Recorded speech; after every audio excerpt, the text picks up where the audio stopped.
Hello বন্ধুরা, তোমাদের সাথে শেয়ার করব আজকে আমার জীবনের কিছু স্টোরি। যখন একটা মধ্যবিত্ত ফ্যামিলিতে জন্ম নিয়েছিলাম আর যখন মধ্যবিত্ত ফ্যামিলির বউ হয়ে এসেছি, তখন স্বপ্নটা থাকা ঠিক না, কিন্তু স্বপ্নটা দেখতাম না ছোটোবেলা থেকে। আর সেই স্বপ্নটা পূরণ করেছে আমার মা, বাবা অ্যান্ড আমার হাজব্যান্ড। থ্যাংক ইউ বলে ছোট করব না এদেরকে, মন থেকে ভালোবাসা জানাই এই তিনটে মানুষকে, যে কিনা আমার স্বপ্ন পূরণ করেছে, একটা মেয়ের স্বপ্ন। ছোটবেলা থেকে সেই স্বপ্নটা দেখা যে এত তাড়াতাড়ি পূরণ হবে কোনো দিনই ভাবতে পারিনি। ডেটটা ছিল মার্চ মাসের 10 তারিখে। সেই দিনটা যে আমার কাছে কতটা, সেই দিনটা বলে বোঝানো যাবে না।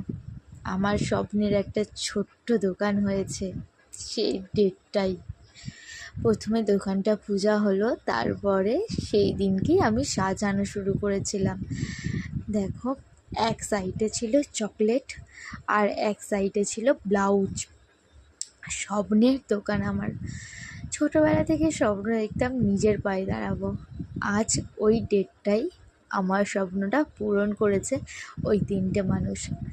থ্যাংক ইউ বলবো না, একটাই জিনিস, তোমরা তিনজনই আমার পাশে থেকো। আর এটা আমার মায়ের দোকান, আমার ভিডিও ধরো তোমাদের শেয়ার করে দিলাম। দোকানটা বিশ্বলক্ষ্মীতলায় বিদ্যানিকেতন কোচিংয়ের ঠিক সামনে।